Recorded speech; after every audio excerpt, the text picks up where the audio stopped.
Chapter 7 Knowledge of the Absolute.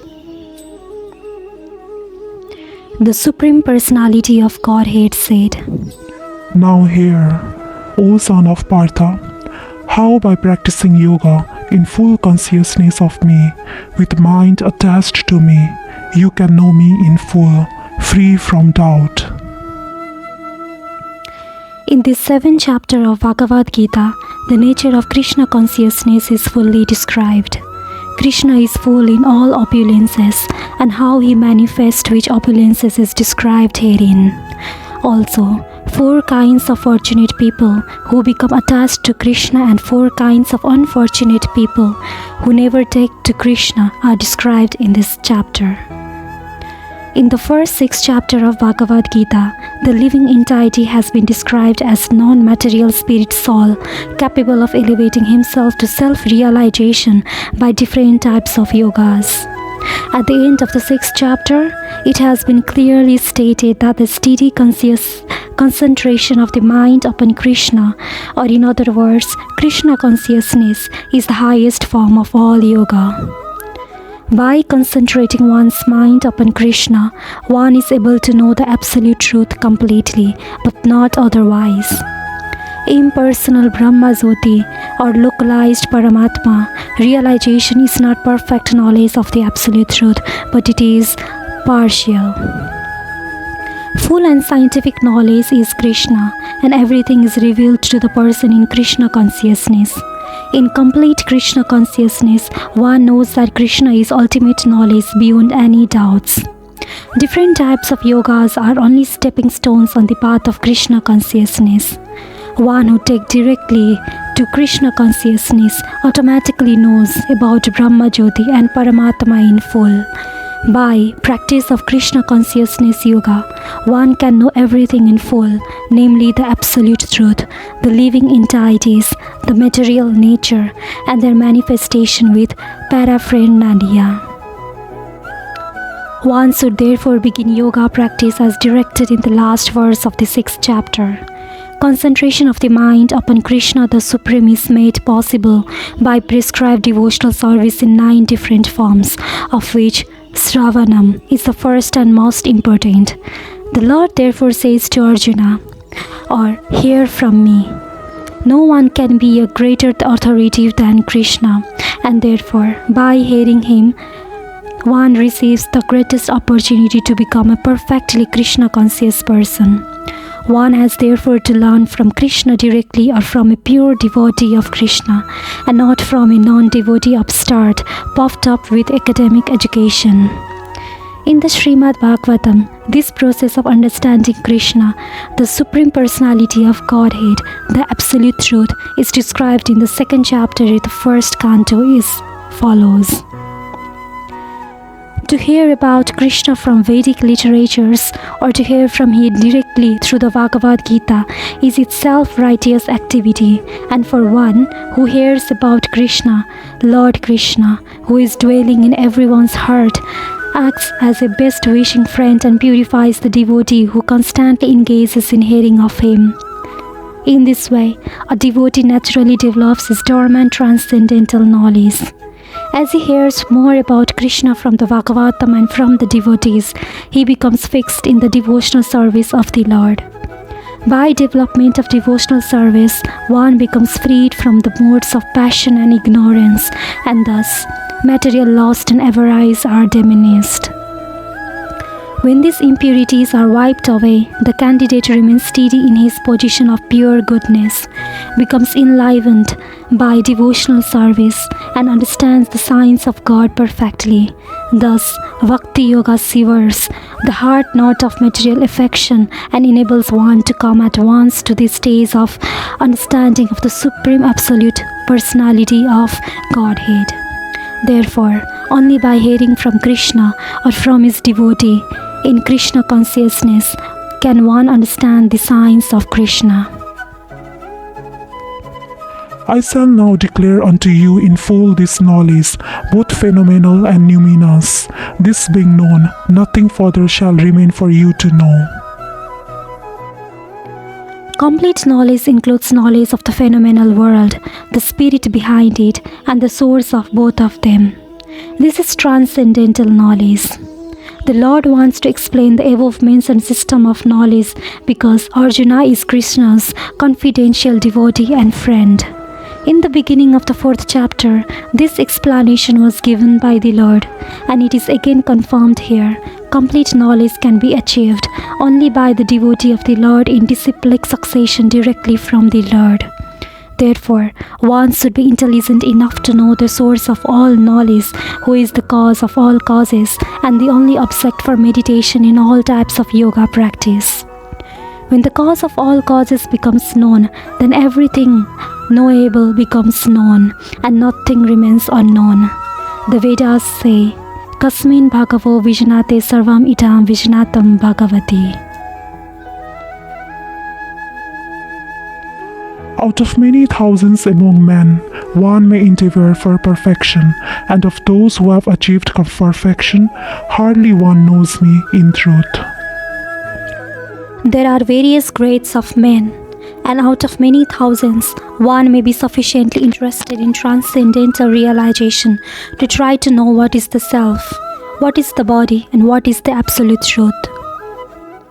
Generally, mankind is simply engaged in the animal propensities, namely eating, sleeping, defending, and mating, and hardly anyone is interested in transcendental knowledge. The first 6 chapters of the Gita are meant for those who are interested in transcendental knowledge, in understanding the self, the super self, and the process of realization by Snana Yoga, Dhyana Yoga, and discrimination of the self from matter. However, Krishna can be known only by persons who are in Krishna consciousness. Other transcendentalists may achieve impersonal Brahman realization, for this is easier than understanding Krishna. Krishna is the Supreme Person, but at the same time, he is beyond the knowledge of Brahman and Paramatma. The yogis and snanis are confused in their attempts to understand Krishna. Although the greatest of the impersonalists, Sripada Sankaracharya, has admitted in his Gita commentary that Krishna is the Supreme Personality of Godhead, his followers do not accept Krishna as such, for it is very difficult to know Krishna, even though one has transcendental realization of impersonal Brahman.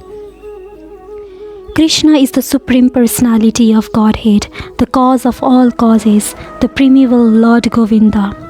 It is very difficult for the non-devotees to know him. Although non-devotees declare that the path of bhakti or devotional service is very easy, they cannot practice it. If the path of bhakti is so easy, as the non-devotee class of men proclaim, then why do they take up the difficult path? Actually, the path of bhakti is not easy. The so-called path of bhakti practiced by unauthorized persons without a knowledge of bhakti may be easy, but when it is practiced factually according to the rules and regulations, the speculative scholars and philosophers fall away from the path. Devotional service of the Lord that ignores the authorized Vedic literatures like the Upanishads, Puran, and Narada Pancharatna is simply an unnecessary disturbance in society. It is not possible for the Brahman realized impersonalist or the Paramatma realized yogi to understand Krishna, the Supreme Personality of Godhead, as the son of Mother Yasoda or the charioteer of Arjuna. Even the great demigods are sometimes confused about Krishna. No one knows me as I am, the Lord says. And if one does know him, then so Mahatma, so Durlava. Such a great soul is very rare. Therefore, unless one practices devotional service to the Lord, one cannot know Krishna as he is, even though one is a great scholar or philosopher. Only the pure devotees can know something of the inconceivable transcendental qualities in Krishna, in the cause of all causes, in his omnipotence and opulence, and in his wealth, fame, strength, beauty, knowledge, and renunciation, because Krishna is benevolently inclined to his devotees. He is the last word in Brahman realization, and the devotees alone can realize him as he is. Therefore, it is said, no one can understand Krishna as he is by the blunt material senses, but He reveals himself to the devotees, being pleased with them for their transcendental loving service unto him. Earth, water, fire, air, ether, mind, intelligence, and false ego. All together, these 8 constitute my separated material energies. The science of God analyzes the constitutional position of God and his diverse energies. Material nature is called Prakriti, or the energy of the Lord in his different Purusa incarnations as described. For material creation, Lord Krishna's plenary expansion assumes 3 Vishnus. The first one, Mahavishnu, creates the total material energy known as the Mahat Tattva. The second, Garvota Dakashi, Vishnu, enters into all the universe to create diversities in each of them.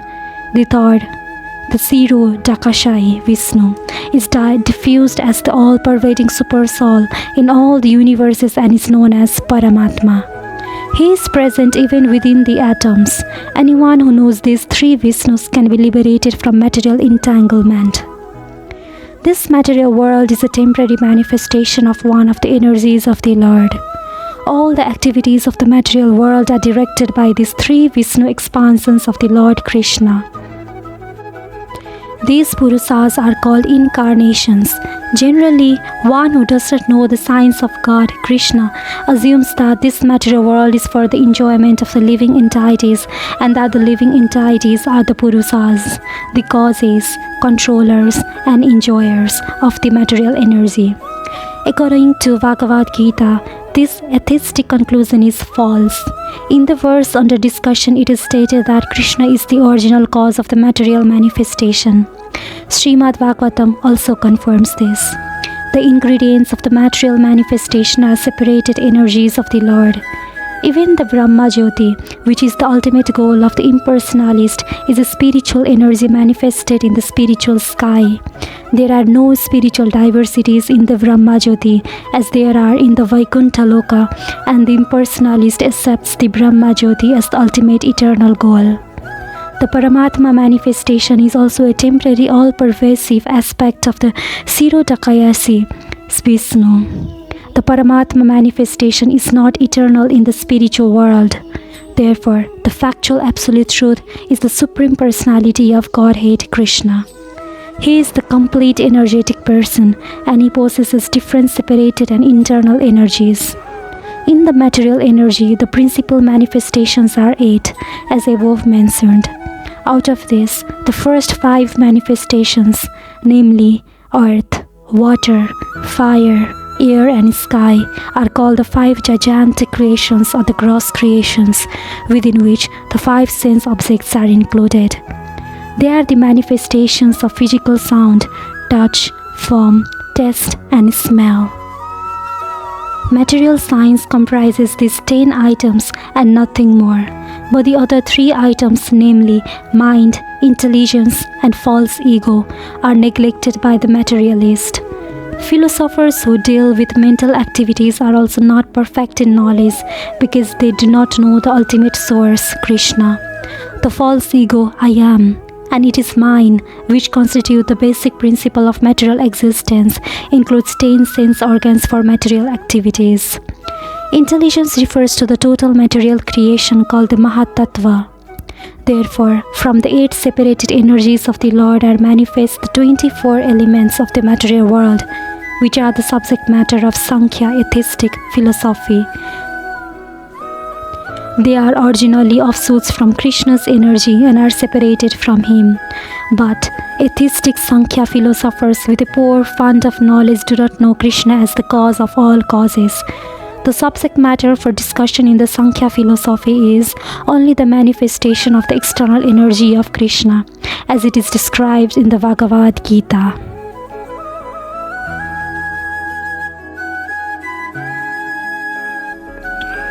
Besides this, O mighty armed Arjuna, there is another superior energy of mine which comprises the living entities who are exploiting the resources of this material inferior nature.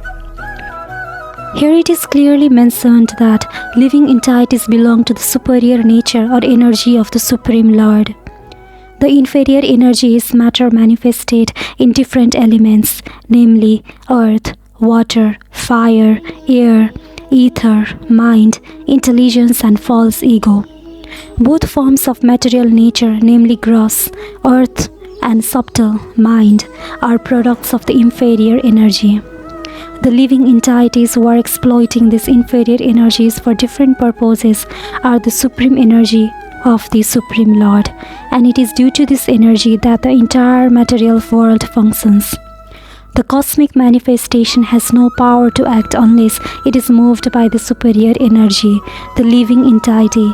Energies are always controlled by the energetic, and therefore the living entities are always controlled by the Lord. They have no independent existence. They are never equally powerful and unintelligent main thing. The distinction between the living entities and the Lord is described in Srimad Bhagavatam as follows. O Supreme Eternal, if the embodied living entities were eternal and all-pervading like you, then they would not be under your control. But if the living entities are accepted as minute energies of your Lordship, then they are at once subject to your supreme control. Therefore, real liberation entails surrender by the living entities to your control, and that surrender will make them happy.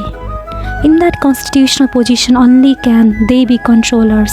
Therefore, men with limited knowledge who advocate the monistic theory that God and the living entities are equal in all respects are actually guided by a faulty and polluted opinion. The Supreme Lord Krishna is the only controller, and all living entities are controlled by him. These living entities are his superior energy because the quality of their existence is one and the same with the Supreme, but they are never equal to the Lord in quantity of power. While exploiting the gross and subtle inferior energy, matter, the superior energy, the living entity, forgets its real spiritual mind and intelligence. This forgetfulness is due to the influence of matter upon the living entity. But when the living entity becomes free from the influence of the illusory material energy, he attains the stage called mukti or liberation. The false ego, under the influence of material illusion, thinks, I am matter, and material acquisitions are mine. His actual position is realized when he is liberated from all material ideas, including the conception of his becoming one in all respects with God. Therefore, one may conclude that the Gita confirms the living entity to be only one of the multi-energies of Krishna. And when this energy is freed from material contamination, it becomes fully Krishna conscious or liberated. All created beings have their source in these two natures. Of all that is material and all that is spiritual in this world, know for certain that I am both the origin and the dissolution. Everything that exists is a product of matter and spirit. Spirit is the basic field of creation, and matter is created by spirit. Spirit is not created at a certain stage of material development. Rather, this material world is manifested only on the basis of spiritual energy. This material body is developed because spirit is present within matter. A child grows gradually to boyhood and then to manhood because that supreme energy, superior energy, spirit soul is present. Similarly, the entire cosmic manifestation of the gigantic universe is developed because of the presence of the super soul Vishnu. Therefore, spirit and matter, which combine to manifest the gigantic universal form, are originally two energies of the Lord, and consequently the Lord is the original cause of everything. A fragmental part and parcel of the Lord, namely the living entity, may be the cause of a big skyscraper, a big factory, or even a big city, but he cannot be the cause of a big universe. The cause of the big universe is the big soul or the super soul, and Krishna, the Supreme, is the cause of both the big and small souls. Therefore, he is the original cause of all the causes. This is confirmed as O conqueror of wealth, There is no truth superior to me. Everything rests upon me as pearls are strung on a thread. There is a common controversy over whether the Supreme Absolute Truth is personal or impersonal. As far as Bhagavad Gita is concerned, the Absolute Truth is the personality of Godhead Sri Krishna, and this is confirmed in every step. In this verse, in particular, it is stressed that the Absolute Truth is a person, that the personality of Godhead is the Supreme Absolute Truth is also the affirmation of the Brahma Samhita. That is, the Supreme Absolute Truth personality of Godhead is Lord Krishna, who is the primeval Lord, the reservoir of all pleasures, Govinda, and the eternal form of complete bliss and knowledge. These authorities leave no doubt that this Absolute Truth is a Supreme Person, the cause of all causes. The impersonalist, however, argues on the strength of the Vedic version. In the material world, Brahma, the primeval living entity within the universe, is understood to be the supreme amongst the demigods, human beings, and lower animals. But beyond Brahma, there is the Transcendence, who has no material form and is free from all material contaminations. Anyone who can know him also becomes transcendental, but those who do not know him suffer the miseries of the material world. The impersonalist puts more stress on the world Arupam, but this is not impersonal. It indicates the transcendental form of eternity, bliss and knowledge as described in the Brahma Samhita. I know that Supreme Personality of Godhead, who is transcendental to all material conception of darkness. Only he who knows him can transcend the bonds of birth and death. There is no way for liberation other than this knowledge of that Supreme Person. There is no truth superior to that Supreme Person because he is the supermost. He is smaller than the smallest and he is greater than the greatest. He is situated as a silent tree and he illumines the transcendental sky, and as a tree spreads its root, he spreads his extensive energies. From these verses, one concludes that the Supreme Absolute Truth is a Supreme Personality of Godhead, who is all-pervading by his multi-energies, both material and spiritual. O son of Kunti, I am the taste of water, the light of the sun and the moon, the syllable Om in the Vedic mantras. I am the sound in ether and ability in man. This verse explains how the Lord is all-pervasive by his diverse material and spiritual energies. The Supreme Lord can be preliminarily perceived by his different energies, and in this way he is realized impersonally. As the demigod in the sun is a person and is perceived by his all-pervading energy, the sun sign, so the Lord, although in his eternal abode, is perceived by his all-pervading diffusive energies. The taste of water is the active principle of water. No one likes to drink seawater because the pure taste of water is mixed with salt. Attraction for water depends on the purity of the taste, and this pure taste is one of the energies of the Lord. The impersonalist perceives the presence of the Lord in water by its taste, and the impersonalist also glorifies the Lord for his kindly supplying tasty water to quench man's thirst. That is the way of perceiving the Supreme. Practically speaking, there is no conflict between personalism and impersonalism. One who knows God knows that the impersonal conception and personal conception are simultaneously present in everything, and that there is no contradiction. Therefore, Lord Chaitanya established his sublime doctrine, simultaneous oneness and difference. The light of the sun and the moon is also originally emanating from the Brahma Jyoti, which is the impersonal effulgence of the Lord, and Pranava, or the Omkara, transcendental sound in the beginning of every Vedic hymn, addresses the Supreme Lord. Because the impersonalists are very much afraid of addressing the Supreme Lord Krishna by his innumerable names, they prefer to vibrate the transcendental sound Omkara. But they do not realize that Omkara is the sound representation of Krishna.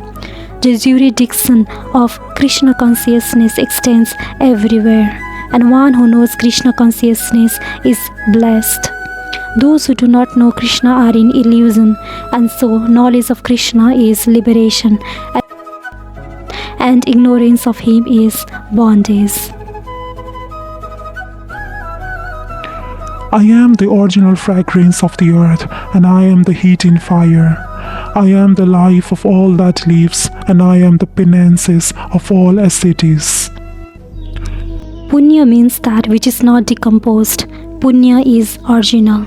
Everything in the material world has a certain flavor or fragrance, as the flavor and fragrance in a flower, or in the earth, in water, in fire, in air, etc. The uncontaminated flavor, the original flavor, which permeates everything, is Krishna. Similarly, everything has a particular original taste, and this taste can be changed by the mixture of chemicals. So everything original has some smell, some fragrance, and some taste. Viva Vashu means fire. Without the fire, we cannot run factories, we cannot cook, and that fire is Krishna. The heat in the fire is Krishna. According to Vedic medicine, indigestion is due to a low temperature in the belly, so even for digestion, fire is needed. In Krishna consciousness, we become aware that earth, water, fire, air, and every active principle, all chemicals and all material elements are due to Krishna. The duration of man's life is also due to Krishna. Therefore, by the grace of Krishna, man can prolong his life or diminish it. So Krishna consciousness is active in every sphere.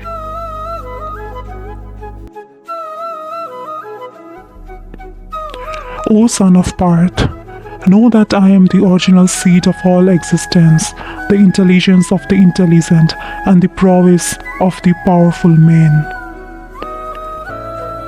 Bij means seed. Krishna is the seed of everything. There are various living entities and movable and inert. Birds, beasts, men, and many other living creatures are moving living entities. Trees and plants, however, are inert. They cannot move but only stand. Every entity is contained within the scope of 8,400,000 species of life. Some of them are moving and some of them are inert. In all cases, however, the seed of their life is Krishna. As is stated in Vedic literature, Brahman, or the Supreme Absolute Truth, is that from which everything is emanating. Krishna is Para-Brahman, the Supreme Spirit. Brahman is impersonal and Para-Brahman is personal. Impersonal Brahman is situated in the personal aspect that is stated in the Bhagavad Gita. Therefore, originally Krishna is the source of everything. He is the root. As the root of a tree maintains the whole tree, Krishna, being the original root of all things, maintains everything in this material manifestation. This is also confirmed in the Vedic literature. He is the prime eternal among all eternals. He is the supreme living entity of all living entities, and He alone is maintaining all life. One cannot do anything without intelligence, and Krishna also says that He is the root of all intelligence. Unless a person is intelligent, he cannot understand the Supreme Personality of Godhead, Krishna. I am the strength of the strong, devoid of passion and desire. I am sex life, which is not contrary to religious principles, O Lord of Bharatas, Arjuna. The strong man's strength should be applied to protect the weak, not for personal aggressions. Similarly, sex life, according to religious principles, dharma, should be for the propagation of children, not otherwise. The responsibility of parents is then to make their offspring Krishna conscious. Know that all states of being, be they be goodness, passion, or ignorance, are manifested by my energy. I am, in one sense, everything, but I am independent. I am not under the modes of material nature, for they, on the contrary, are within me. All material activities in the world are being conducted under the three modes of material nature. Although these material modes of nature are emanations from the Supreme Lord Krishna, He is not subject to them. For instance, under the state laws, one may be punished, but the king, the lawmaker, is not subject to that law. Similarly, all the modes of material nature, goodness, passion, and ignorance, are emanations from the Supreme Lord Krishna, but Krishna is not subject to material nature. Therefore, he is nirguna, which means that these gunas or modes, although issuing from him, do not affect him. That is one of the special characteristics of Bhagavan, or the Supreme Personality of Godhead. Deluded by the three modes, goodness, passion, and ignorance, the whole world does not know me, who am above the modes and inexhaustible. The whole world is enchanted by three modes of material nature. Those who are bewildered by these three modes cannot understand that transcendental to this material nature is the Supreme Lord Krishna. Every living entity under the influence of material nature has a particular type of body and a particular type of psychological and biological activities accordingly. There are four classes of men functioning in the three material modes of nature. Those who are purely in the mode of goodness are called Brahmanas. Those who are purely in the mode of passion are called Kshatriyas. Those who are in the modes of both passion and ignorance are called Vaishyas. Those who are completely in ignorance are called Sudras, and those who are less than that are animals or animal life. However, these designations are not permanent. I may either be Brahmana, Kshatriya, Vaishya, or whatever. In any case, this life is temporary. But although life is temporary and we do not know what we are going to be in the next life, by the spell of this illusory energy, we consider ourselves in terms of this bodily conception of life.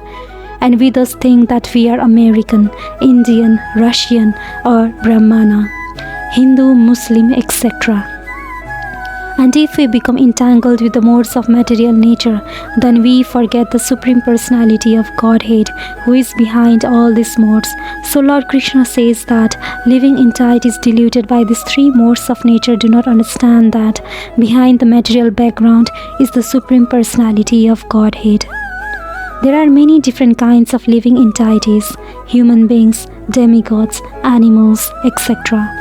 And each and every one of them is under the influence of material nature, and all of them have forgotten the transcendent personality of Godhead. Those who are in the modes of passion and ignorance, and even those who are in the modes of goodness, cannot go beyond the impersonal Brahman conception of the absolute truth. They are bewildered before the Supreme Lord in his personal feature, which possesses all beauty, opulence, knowledge, strength, fame, and renunciation. When even those who are in goodness cannot understand, what hope is there for those in passion and ignorance? Krishna consciousness is transcendental to all these three modes of material nature, and those who are truly established in Krishna consciousness are actually liberated. This divine energy of mine, consisting of the three modes of material nature, is difficult to overcome, but those who have surrendered unto me can easily cross beyond it. The Supreme Personality of Godhead has innumerable energies, and all these energies are divine. Although the living entities are part of his energies and are therefore divine, due to contact with material energy, their original superior power is covered. Being thus covered by material energy, one cannot possibly overcome its influence. As previously stated, both the material and spiritual natures, being emanations from the Supreme Personality of Godhead, are eternal. The living entities belong to the eternal superior nature of the Lord, but due to contamination by the inferior nature, matter, their illusion is also eternal.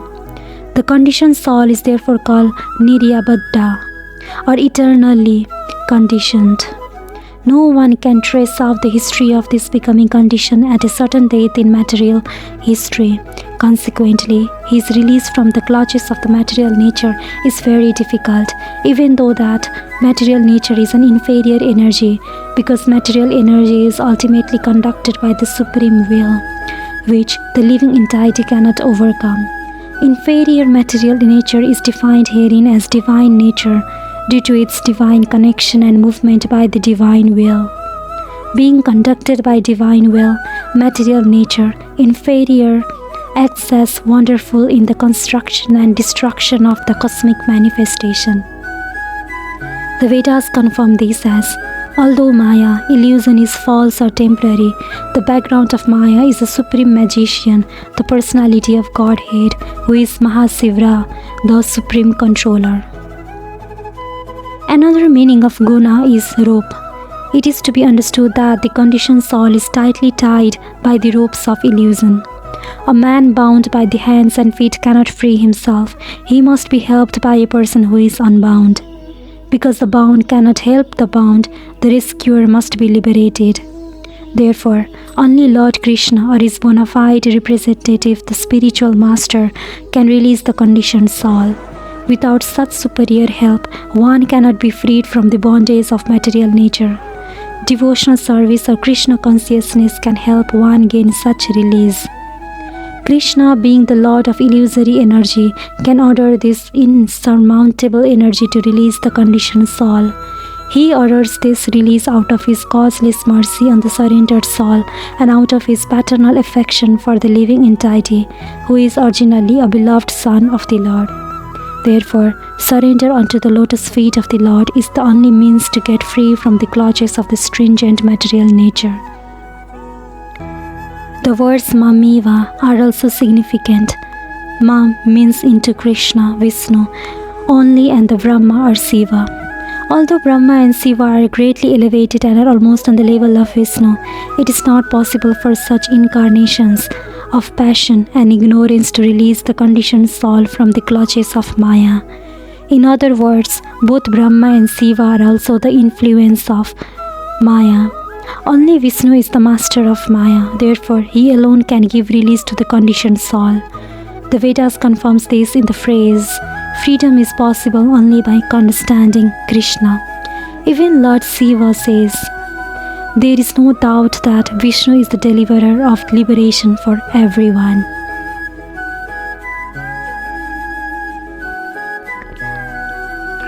Those miscreants who are grossly foolish, who are lowest among mankind, those knowledge is stolen by illusion, and who partake of the atheistic nature of demons, do not surrender unto me.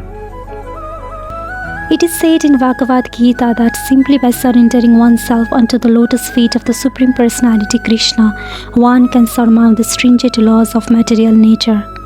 At this point, a question arises. How is it that educated philosophers, scientists, businessmen, administrators, and all the leaders of the ordinary men do not surrender to the lotus feet of Sri Krishna, the all-powerful personality of Godhead? Mukti or liberation from the laws of material nature is sought by the leaders of mankind in different ways and with great plans and perseverance for a great many years and births.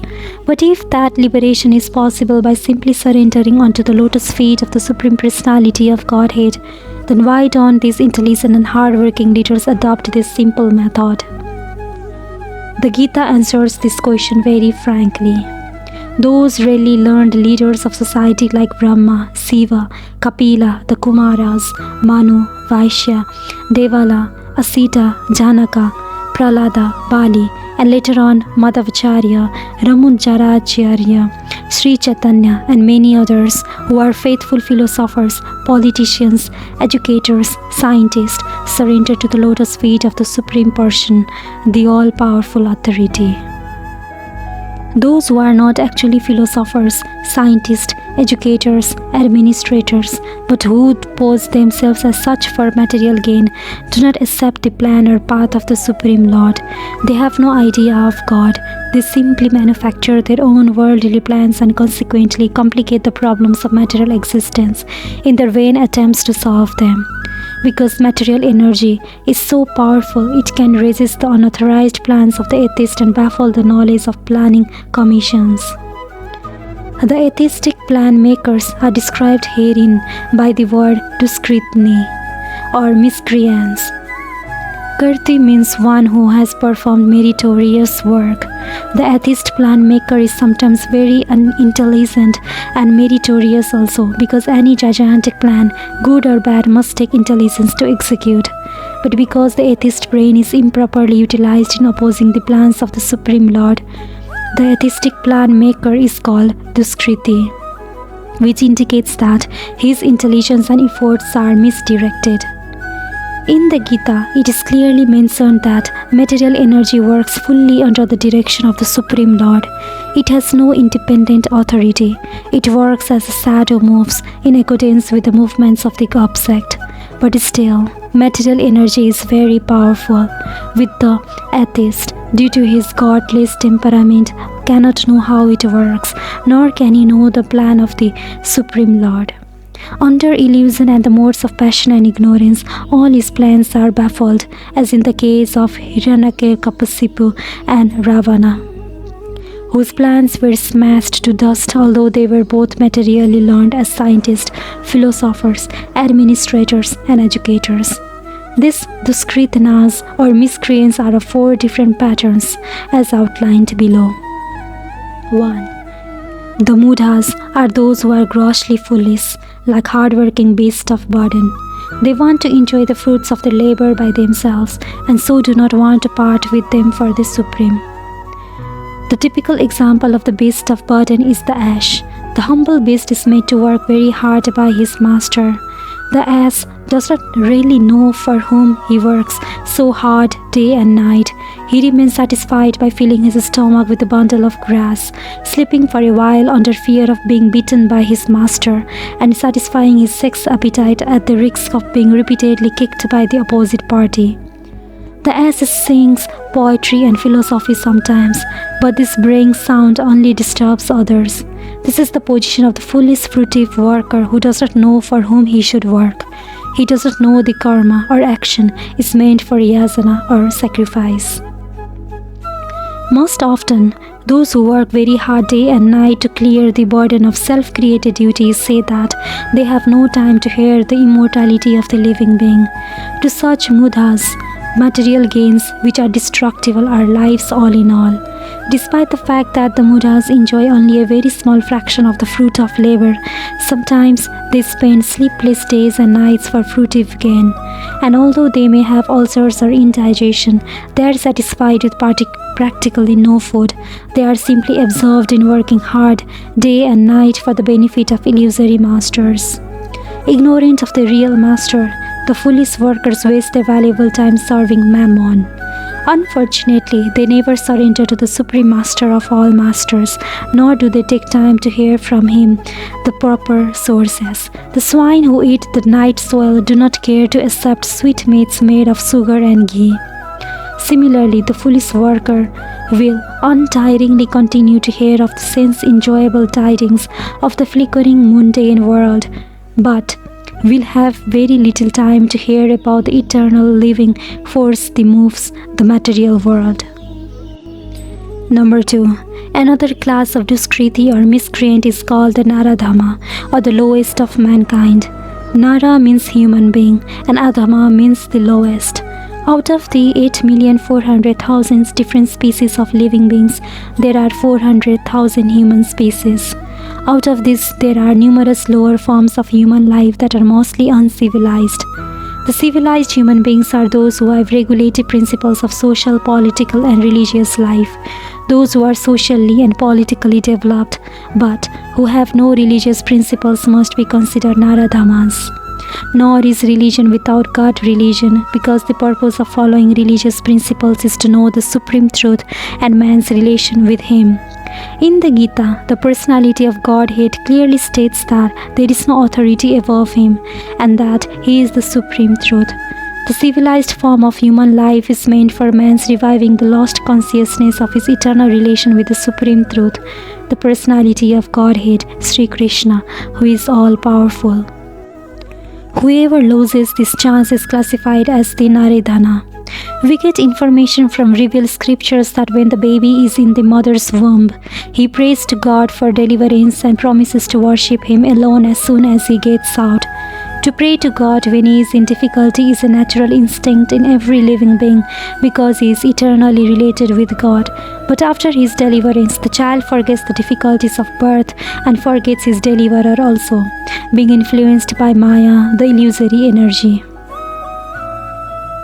It is the duty of the guardians of children to revive the divine consciousness dormant in them. The 10 processes of reformative ceremonies, as enjoined in the Manusmriti, which is the guide to religious principles, are meant for reviving God consciousness, is the system of Varnashrama. However, no process is strictly followed now in any part of the world, and therefore 99.9% of the population is Naradhama. When the whole population becomes Naradhama, naturally all their so-called education is made null and void by the all-powerful energy of physical nature. According to the standard of the Gita, a learned man is he who sees on equal terms the learned Brahmana, the dog, the cow, the elephant, and the dog-eater. That is the vision of a true devotee. Sri Nityananda Prabhu, who is the incarnation of Godhead as Divine Master, delivered the typical Naradhamas, the brothers Jagai and Madhai, and showed how the mercy of a real devotee is bestowed upon the lowest of mankind.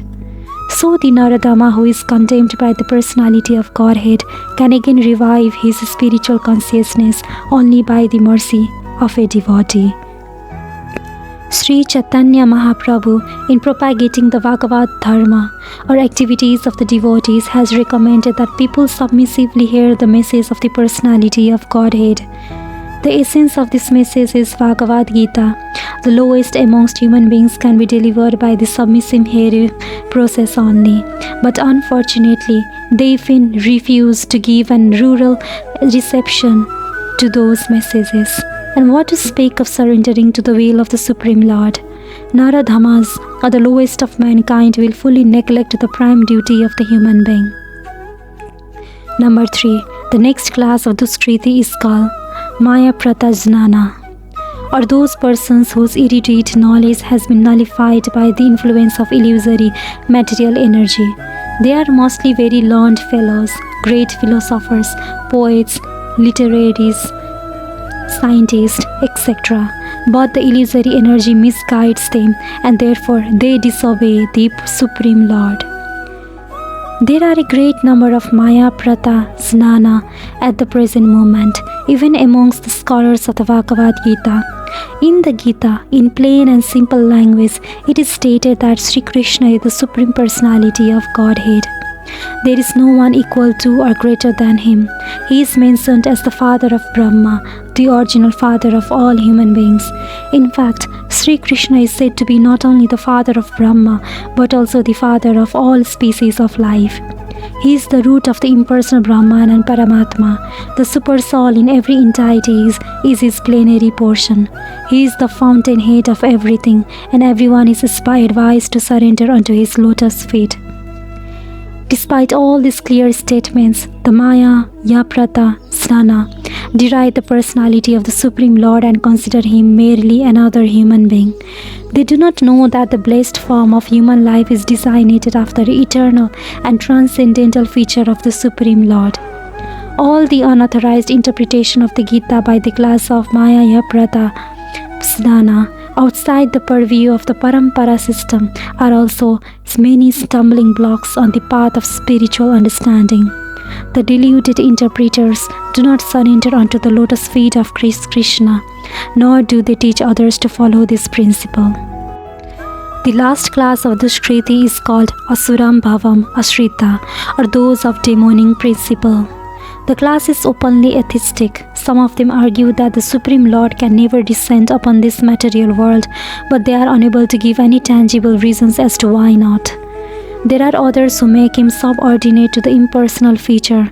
Although the opposite is declared in the Gita, envious of the Supreme Personality of Godhead, the atheist will present a number of illicit incarnations manufactured in the factory of his brain.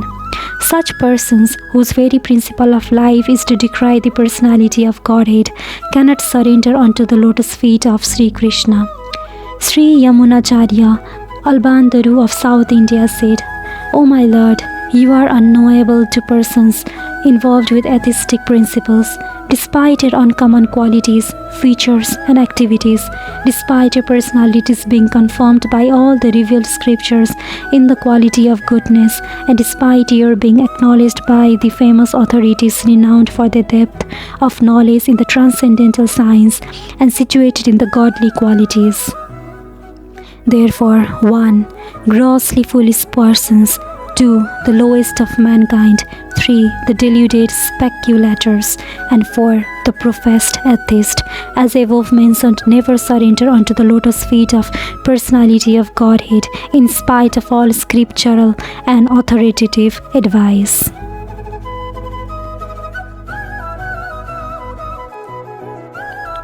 O best among the Varatas, 4 kinds of pious men begin to render devotional service unto me: the distressed, the desirer of wealth, the inquisitive, and he who is searching for the knowledge of the Absolute. Unlike the miscreants, there are adherents of the regulatory principles of the scriptures, and they are called Sukritina, or those who obey the rules and regulations of scriptures, the moral and social laws, and are more or less devoted to the Supreme Lord.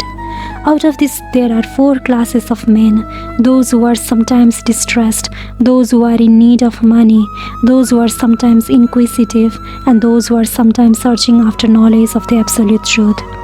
These persons come to the Supreme Lord for devotional service under different conditions. These are not pure devotees because they have some aspiration to fulfill in exchange for devotional service. Pure devotional service is without aspiration and without desire for material profit. One should render transcendental loving service to the Supreme Lord Krishna favorably and without desire for material profit or gain through fruitive activities or philosophical speculation. That is called pure devotional service. When these 4 kinds of persons come to the Supreme Lord for devotional service and are completely purified by the association of pure devotee, they also become pure devotees. As far as the miscreants are concerned, for them, devotional service is very difficult because their lives are selfish, irregular, and without spiritual goals.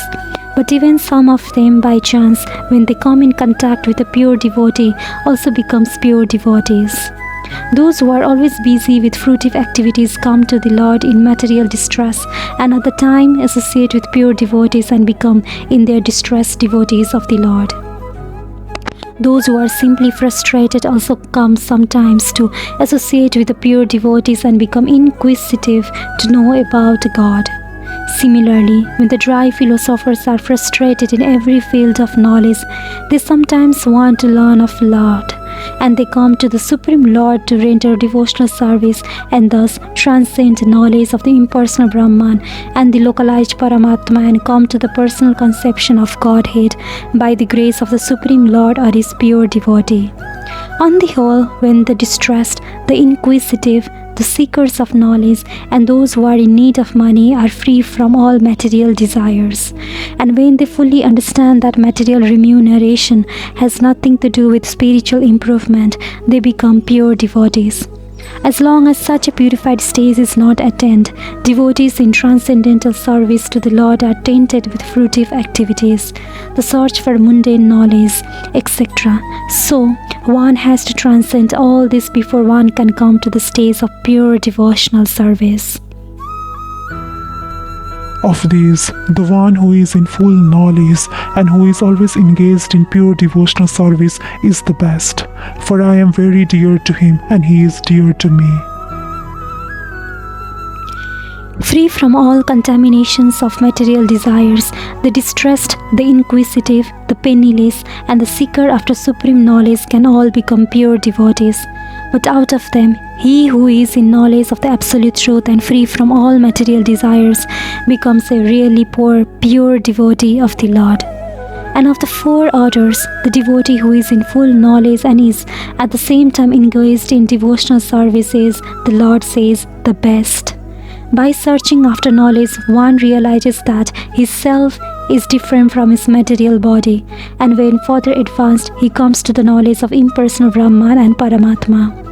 When one is fully purified, he realizes that his constitutional position is to be the eternal servant of God. So, by association with pure devotees, the inquisitive, the distressed, the seeker after material amelioration, and the man in knowledge all become themselves pure. But in the preparatory stage, the man who is in full knowledge of the Supreme Lord and is at the same time executing devotional service is very dear to the Lord. He who is situated in pure knowledge of the transcendence of the Supreme Personality of God is so protected in devotional service that material contamination cannot touch him.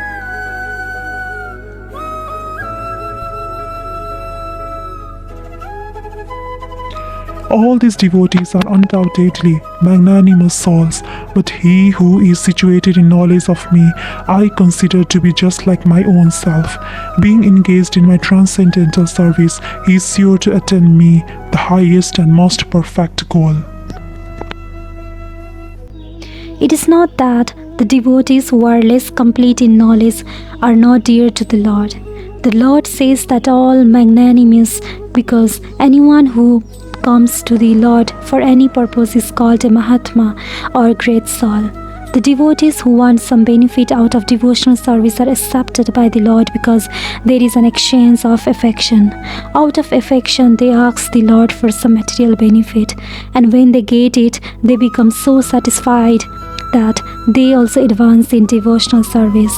But the devotee in full knowledge is considered to be very dear to the Lord because his only purpose is to serve the Supreme Lord with love and devotion. Such a devotee cannot live a second without contacting or serving the Supreme Lord. Similarly, the Supreme Lord is very fond of his devotee and cannot be separated from him. The devotees are always in my heart, and I am always in the hearts of the devotees. The devotee does not know anything beyond me and also cannot forget the devotee. There is a very intimate relationship between me and the pure devotees. Pure devotees in full knowledge are never out of spiritual touch, and therefore they are very much dear to me. After many births and deaths, he who is actually in knowledge surrenders unto me, knowing me to be the cause of all causes and all that is. Such a great soul is very rare.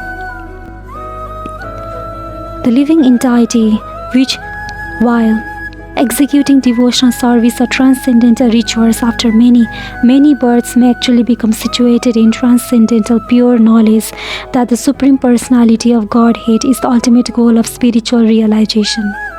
In the beginning of spiritual realization, while one is trying to give up one's attachment to materialism, there is some learning towards impersonalism. But when one is further advanced, he can understand that there are activities in the spiritual life and that these activities constitute devotional service. Realizing this, he becomes attached to the Supreme Personality of Godhead and surrenders to him. At such a time, one can understand that Lord Sri Krishna's mercy is everything, that he is the cause of all causes, and that this material manifestation is not independent from him. He realizes that the material world to be a perverted reflection of spiritual variegatedness and realizes that in everything there is a relationship with the Supreme Lord Krishna. Thus, he thinks of everything in relation to Vasudeva or Sri Krishna. Such a universal vision of Vasudeva precipitates one's full surrender to the Supreme Lord Sri Krishna as the highest goal. Such surrendered great souls are very rare. The verse is very nicely explained in the 3rd chapter of the Shveta Upanishad. In the Chandogya Upanishad, it is said that in the body of a living being, neither the power to speak, nor the power to see, nor the power to hear, nor the power to think is the prime factor. It is life which is the center of all activities. Similarly, Lord Vasudeva, or the personality of Godhead, Lord Sri Krishna, is the prime entity in everything. In this body, there are powers of speaking, of seeing, of hearing, of mental activities, etc.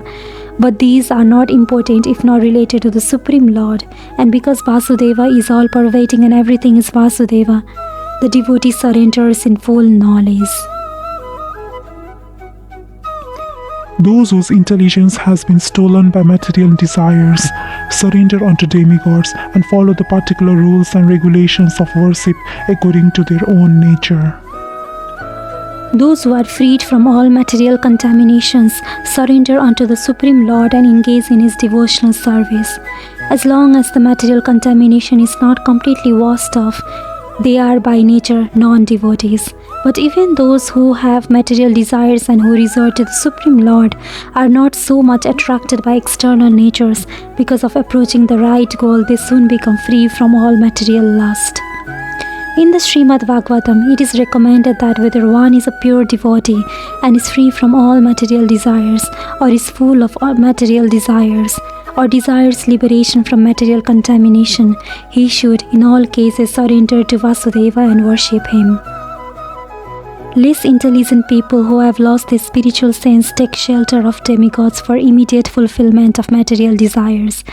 Generally, such people do not go to the Supreme Personality of Godhead because they are in the lower modes of nature, ignorance and passion, and therefore worship various demigods. Following the rules and regulation of worship, they are satisfied.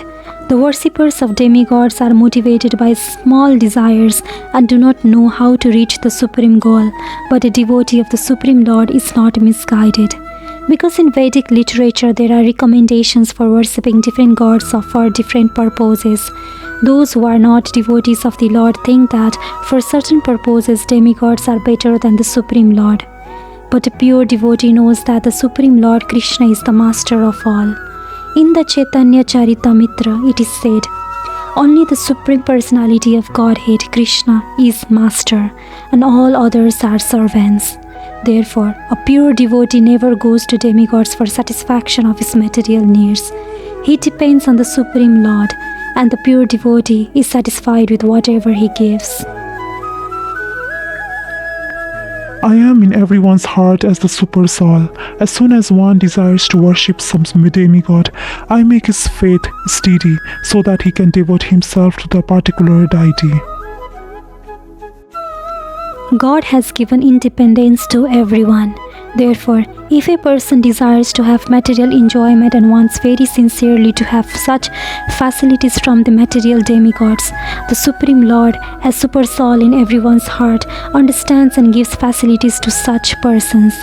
As the Supreme Father of all living entities, he does not interfere with their independence, but gives all facilities so that they can fulfill their material desires.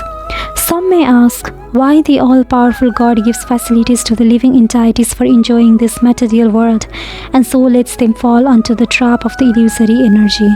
The answer is that if the Supreme Lord has Super Soul does not give such facilities, then there is no meaning to independence. Therefore, he gives everyone full independence whatever one likes, but his ultimate instruction we find in the Bhagavad Gita. One should give up all other engagements and fully surrender unto him. That will make man happy. Both the living entity and the demigods are subordinate to the will of the Supreme Personality of Godhead. Therefore, the living entity cannot worship the demigod by his own desire, nor can the demigod bestow any benediction without the supreme will. As it is said, not a blade of grass moves without the will of the Supreme Personality of Godhead. Generally, persons who are distressed in the material world go to the demigods as they are advised in the Vedic literature. A person wanting some particular thing may worship such and such a demigod. For example, a diseased person is recommended to worship the sun god. A person wanting education may worship the goddess of learning, Saraswati. And a person wanting a beautiful wife may worship the goddess Uma, the wife of Lord Shiva. In this way, there are recommendations in the Shastras or Vedic scriptures for different modes of worships of different demigods. And because a particular living entity wants to enjoy a particular material facility, the Lord inspires him with a strong desire to achieve that benediction from the particular demigod, and so he successfully receives the benediction. The particular mode of the devotional attitude of the living entity towards a particular type of demigod is also arranged by the Supreme Lord. The demigods cannot infuse the living entities with such an affinity, but because he is the Supreme Lord, or the Super Soul who is present in the hearts of all the living entities, Krishna gives impetus to man to worship certain demigods. The demigods are actually different parts of the universal body of the Supreme Lord. Therefore, they have no independence. In the Vedic literature it is stated, The Supreme Personality of Godhead as Super Soul is also present within the heart of the demigod. Therefore, he arranges through the demigod to fulfill the desire of the living entity. But both the demigod and the living entity are dependent on the Supreme Will. They are not independent.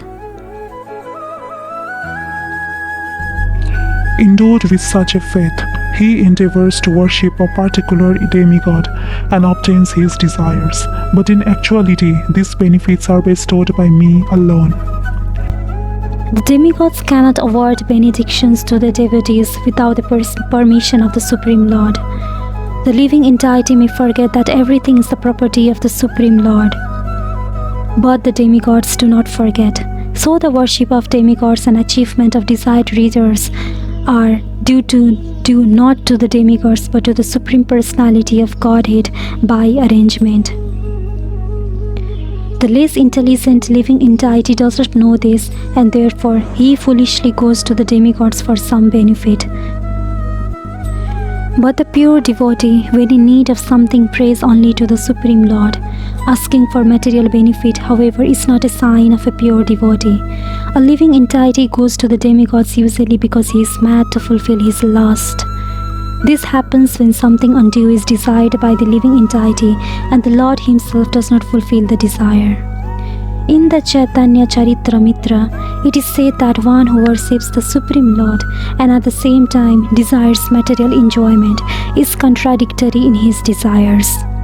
Devotional service to the Supreme Lord and the worship of a demigod cannot be on the same platform, because worship of a demigod is material and devotional service to the Supreme Lord is completely spiritual. For the living entity who desires to return to the Godhead, material desires are impediments. A pure devotee of the Lord is therefore not awarded the material benefits desired by less intelligent living entities, who therefore prefer to worship demigods of the material world rather than engage in the devotional service of the Supreme Lord. Men of small intelligence worship the demigods, and their fruits are limited and temporary. Those who worship the demigods go to the planets of the demigods, but my devotees ultimately reach my supreme planet. Some commentators in the Bhagavad Gita say that one who worships a demigod can reach the Supreme Lord, but here it is clearly stated that the worshippers of demigods go to the different planetary systems where various demigods are situated, just as a worshipper of the sun achieves the sun or a worshipper of the demigod of the moon achieves the moon. Similarly, if anyone wants to worship a demigod like Indra, he can attain that particular god's planet. It is not that everyone, regardless of whatever demigod is worshipped, will reach the Supreme Personality of Godhead. That is denied here, for it is clearly stated that the worshippers of demigods go to different planets in the material world, but the devotee of the Supreme Lord goes directly to the Supreme Planet of the Personality of Godhead. Here the point may be raised that if the demigods are different parts of the body of the Supreme Lord, then the same end should be achieved by worshipping them. However, worshippers of the demigods are less intelligent because they don't know that what part of the body food must be supplied. Some of them are so foolish that they claim that there are many parts and many ways to supply food. This isn't very sanguine. Can anyone supply food to the body through the ears or eyes? They do not know that these demigods are different parts of the universal body of the Supreme Lord, and in their ignorance, they believe that each and every demigod is a separate god and a competitor of the Supreme Lord. Not only are demigods part of the Supreme Lord, but ordinarily living entities are also. In the Srimad Bhagavatam, it is stated that the Brahmanas are the head of the Supreme Lord, the Kshatriyas are his arms, the Vaishyas are his waist, the Sudras are his legs, and all serve different functions. Regardless of the situation, if one knows that both the demigods and himself are part and parcel of the Supreme Lord, his knowledge is perfect. But if he does not understand this, he achieves different planets where the demigods reside. This is not the same destination the devotee reaches.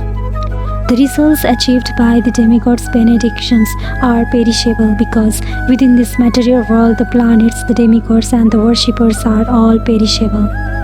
Therefore, it is clearly stated in this verse that all results achieved by worshipping demigods are perishable, and therefore such worship is performed by the less intelligent living entity, because the pure devotee engaged in Krishna consciousness in devotional service of the Supreme Lord achieves eternal blissful existence that is full of knowledge. His achievements and those of the common worshipper of the demigods are different. The Supreme Lord is unlimited. His favor is unlimited. His mercy is unlimited. Therefore, the mercy of the Supreme Lord upon His pure devotees is unlimited. Unintelligent people who do not know me perfectly think that I, the Supreme Personality of Godhead Krishna, was impersonal before and have now assumed this personality. Due to their small knowledge, they do not know my higher nature, which is imperishable and supreme. Those who are worshippers of demigods have been described as less intelligent persons, and here the impersonalists are similarly described. Lord Krishna in his personal form is here speaking before Arjuna, and still, due to ignorance, impersonalities argue that the Supreme Lord ultimately has no form. Yamunacharya, a great devotee of the Lord in the disciplic succession of Ramanujacharya, has written two very appropriate verses in this connection. He says, "My dear Lord, devotees like Vasudeva and Narada know you to be the personality of Godhead. By understanding different Vedic literatures, one can come to know your characteristics, your form, your activities, and one can thus understand that you are the Supreme Personality of Godhead."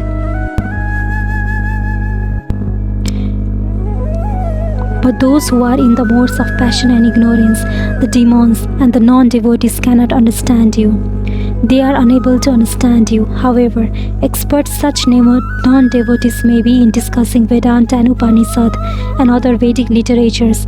It is not possible for them to understand the personality of Godhead.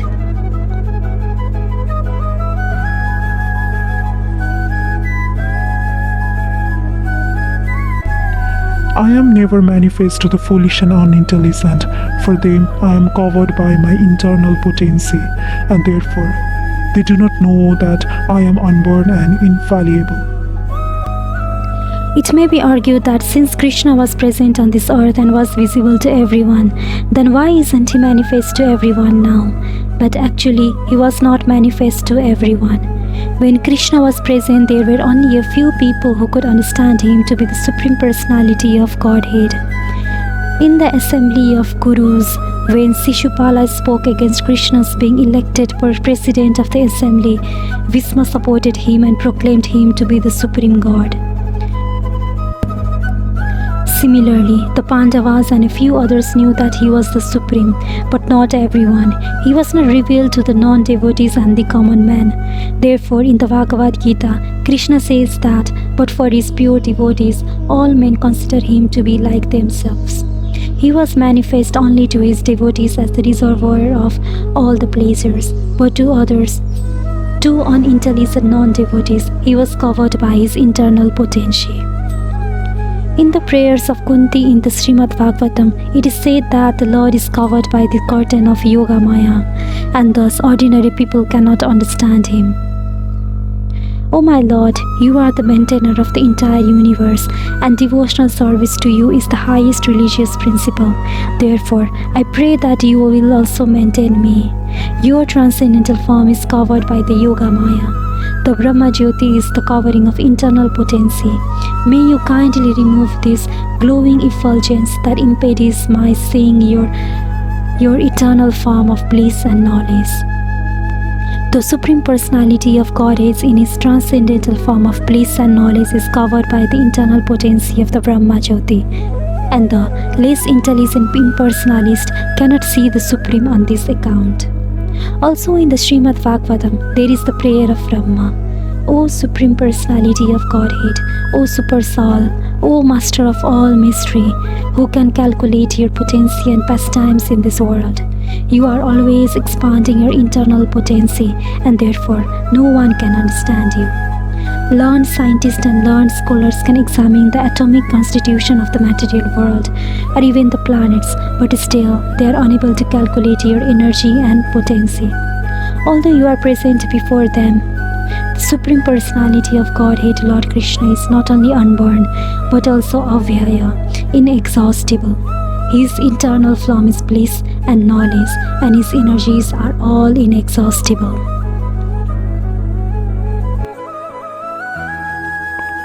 O Arjuna, as the Supreme Personality of Godhead, I know everything that has happened in the past, and all that is happening in the present, and all things that are yet to come. I also know all living entities, but me, no one knows. Here is the question of personality and impersonality. If Krishna, the form of the Supreme Personality of Godhead were Maya, material as the impersonalities consider them to be, then like the living entity, he would change his body and forget everything about his past life. Anyone with a material body cannot remember his past life, nor can he foretell his future life, nor can he predict the outcome of his present life. Therefore, he cannot know what is happening in the past, present, and future. Unless one is liberated from material contamination, he cannot know past, present, and future. Unlike the ordinary human being, the Lord Krishna clearly says that he completely knows what happened in the past, which is happening in the present, and what will happen in the future.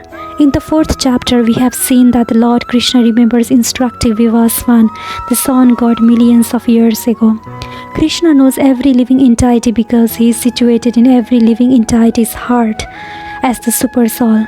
But despite his presence in every living entity as super soul and his presence as the Supreme Personality of Godhead, the less intelligent, even if able to realize the impersonal Brahman, cannot realize Sri Krishna as the Supreme Person. Certainly, the transcendental body of Sri Krishna is not perishable. He is just like the sun, and Maya is like a cloud. In the material world, we can see that there is the sun and that there are clouds and different stars and planets. The clouds may cover all these in the sky temporarily, but this covering is only apparent to our limited vision. The sun, moon, and stars are not actually covered.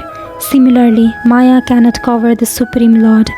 By his eternal potency, he is not manifest to the less intelligent class of men. As it is stated in the 3rd verse of this chapter, out of millions and millions of men, some try to become perfect in this human form of life, and out of thousands and thousands of such perfected men, hardly one can understand what Lord Krishna is. Even if one is perfected by realization of impersonal Brahman or localized Paramatma, he cannot possibly understand the Supreme Personality of Godhead, Sri Krishna, without being in Krishna consciousness. O Shan of Varata, O conqueror of the foe, all living entities are born into delusion, bewildered by dualities arising from desire and hate. The real constitutional position of the living entity is that of subordination to the Supreme Lord, who is pure knowledge. When one is deluded into separation from this pure knowledge, he becomes controlled by illusory energy and cannot understand the Supreme Personality of Godhead. The illusory energy is manifested in the duality of desire and hate. Due to desire and hate, the ignorant person wants to become one with the Supreme Lord and invites Krishna as the Supreme Personality of Godhead. Pure devotees who are not deluded or contaminated by desire and hate can understand that Lord Sri Krishna appears by his internal potencies. But those who are deluded by duality and nescience think that the Supreme Personality of Godhead is created by material energies. This is their misfortune. Such deluded persons symptomatically dwell in dualities of dishonor and honor, misery and happiness, woman and man, good and bad, pleasure and pain, etc. Thinking, this is my wife, this is my house, I am the master of this house, I am the husband of this wife. These are all the dualities of delusion. Those who are so deluded by dualities are completely foolish and therefore cannot understand the Supreme Personality of Godhead.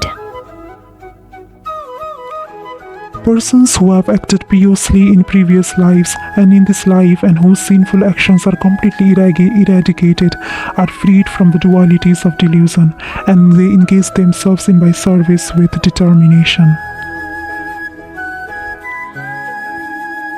Those eligible for elevation to the transcendental position are mentioned in this verse. For those who are sinful, atheistic, foolish, and deceitful, it is very difficult to transcend the dualities of desire and hate. Only those who have passed their lives in practicing the regulative principles of religion, who have acted piously and who have conquered sinful reactions, can accept the devotional service and gradually rise to the pure knowledge of the Supreme Personality of Godhead. Then gradually they can meditate in trance on the Supreme Personality of Godhead. That is the process of being situated on the spiritual platform. This elevation is possible in Krishna consciousness in the association of pure devotees, for in the association of great devotees one can be delivered from delusion. It is stated in the Srimad Bhagavatam that if one actually wants to be liberated, he must render service to the devotees. But one who associates with materialistic people is on the path leading to the darkest region of existence. All the devotees of the Lord traverse this earth just to recover the conditioned souls from their delusion. The impersonalists do not know that forgetting their constitutional position as subordinate to the Supreme Lord is the greatest violation of God's law. Unless one is reinstated in his own constitutional position, it is not possible to understand the Supreme Personality or to be fully engaged in his transcendental loving service with determination. Intelligent persons who are endeavoring for liberation from old age and death take refuge in me in devotional service. They are actually Brahman because they entirely know everything about transcendental activities. Birth, death, old age and diseases affect this material body, but not the spiritual body. There is no birth, death, old age and disease for the spiritual body, so one can attain a spiritual body, becomes one of the associates of the Supreme Personality of Godhead, and engages in eternal devotional service is clearly liberated. Aham Brahma Swami, I am spirit. It is said that one should understand that he is Brahman.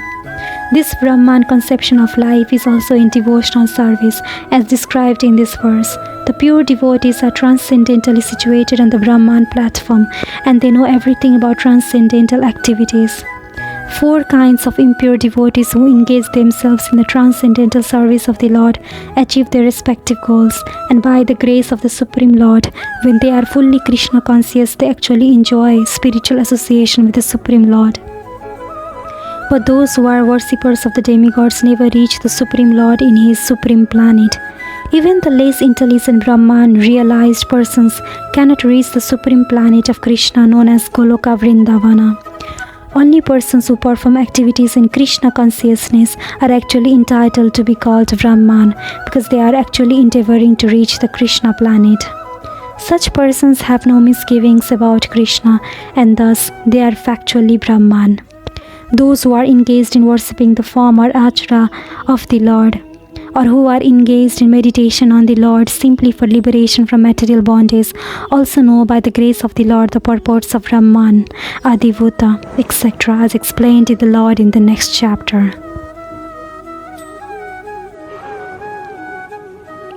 Those in full consciousness of me, who knows me, the Supreme Lord, to be the governing principle of the material manifestation of the demigods and of all the methods of sacrifice, can understand and know me, the Supreme Personality of Godhead, even at the time of death. Persons acting in Krishna consciousness are never deviated from the path of entirely understanding the Supreme Personality of Godhead. In the transcendental association of Krishna consciousness, one can understand how the Supreme Lord is the governing principle of the material manifestation and even the demigods. Gradually, by such transcendental association, one becomes convinced of the Supreme Personality of Godhead, and at the time of death, such a Krishna conscious person can never forget Krishna. Naturally, he is thus promoted to the planet of the Supreme Lord, Goloka Vrindavana. This 7th chapter particularly explains how one can become a fully Krishna conscious person. The beginning of Krishna consciousness is association of persons who are Krishna conscious. Such association is spiritual and puts one directly in touch with the Supreme Lord. And by His grace, one can understand Krishna to be the Supreme Personality of Godhead. At the same time, one can really understand the constitutional position of the living entity and how the living entity forgets Krishna and becomes entangled in material activities. By gradual development of Krishna consciousness in good association, the living entity can understand that due to forgetfulness of Krishna, he has become conditioned by the laws of material nature. He can also understand that this human form of life is an opportunity to regain Krishna consciousness and that it should be fully utilized to attain the causeless mercy of the Supreme Lord. Many subjects have been discussed in this chapter: the man in distress, the inquisitive man, the man in want of material necessities, knowledge of Brahman, knowledge of Paramatma, liberation from birth, death, and diseases, and worship of the Supreme Lord. However, he who is actually elevated in Krishna consciousness does not care for the different processes. He simply directly engages himself in activities of Krishna consciousness and thereby factually attains his constitutional position as an eternal servitor of Lord Krishna. In such a situation, he takes pleasure in hearing and glorifying the Supreme Lord in pure devotional service. He is convinced that by his doing so, all his objectives will be fulfilled. This determined faith is called Dhridavrata, and it is the beginning of Bhakti Yoga, or transcendental loving service. That is the verdict of all scriptures. This 7th chapter of the Bhagavad Gita is the substance of that conviction. Thus ends the Bhakti Vedana purports to the 7th chapter of the Srimad Bhagavad Gita in the matter of knowledge of the Absolute.